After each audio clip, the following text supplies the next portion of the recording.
시장이 주목하고 있던 미국의 7월 CPI가 발표가 됐습니다. 월가에서 좀 어떻게 받아들였는지 그 결과부터 좀 정리를 해주시죠.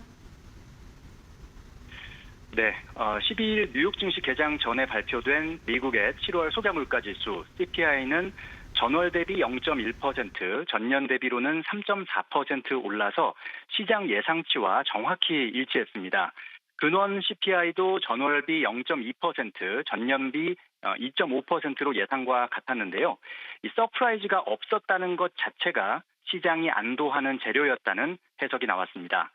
앞서 지난주 발표된 7월 고용지표가 예상 외로 부진했던 데 이어서 이번 물가지표까지 잠잠하게 나오면서 9월 연방공개시장위원회 FOMC에서 금리를 동결할 가능성에 무게가 실리고 있습니다. 시카고 상업거래소 CME 패드워치 기준으로 9월 동결 확률은 62%까지 올랐는데요. 일주일 전만 해도 50%에 못 미쳤거든요. 45% 수준이었던 것과 비교하면 상당히 큰 폭의 변화라고 볼 수가 있습니다. 다만 전문가들은 다음 달 이 FOMC 전에 8월 고용지표와 8월 물가지표 발표가 한 차례씩 남아있는 만큼 이번 7월 CPI 하나로 9월 금리 동결이 확정됐다고 보기는 이르다는 그런 신중한 입장도 함께 나왔습니다. 한국 시간으로 오늘 13일 밤에는 7월 생산자 물가지수 PPI가 발표되는데요. 이 연준이 참고하는 개인 소비 지출 PCE 물가에 직접 반영되는 항목들이 포함되어 있기 때문에 함께 주목할 필요가 있습니다. 네, 그렇다면 CPI 발표 이후에 오늘 뉴욕 증시가 어떻게 마감을 했는지 특징적인 부분 좀 짚어주시죠. 네, 12일 뉴욕 증시는 CPI 발표 이후에 안도 랠리를 보였는데요. 이날 장의 핵심은 역시 CPI가 시장 예상에 정확히 부합했다는 점, 이에 따라서 9월 금리 동결 확률이 크게 올랐다는 점, 그리고 인공지능, 이 AI 관련주 실적이 증시를 밀어올렸다는 점, 그리고 호르무즈 해협을 둘러싼 미국과 이란의 신경전이 계속되고 있다는 점, 이런 점들이 시장에서 좀 주목되는 포인트였습니다. 나스닥과 S&P 500 지수가 상승 마감했고요. 다우지수는 약보합 마감했는데요. 나스닥 종합지수는 전거래일 대비 0.54%, S&P 500 지수는 0.26% 올랐고요. 다우지수는 전날보다 0.04% 내렸습니다. 개장 전에 발표된 CPI가 예상에 정확히 부합하면서 이 물가 재가속 우려가 줄었고요. 또 AI 인프라 기업들의 깜짝 실적이 오늘 상승세를 이끌었다고 볼 수가 있는데요.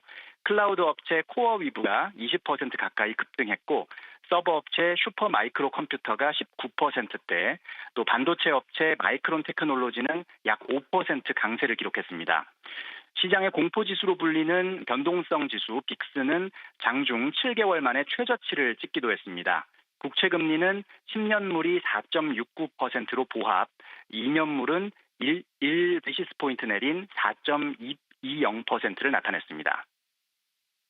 네, 국채 금리의 흐름까지 짚어주셨는데 또 시장이 주목을 해봐야 될 부분이 국제 유가일 것 같습니다.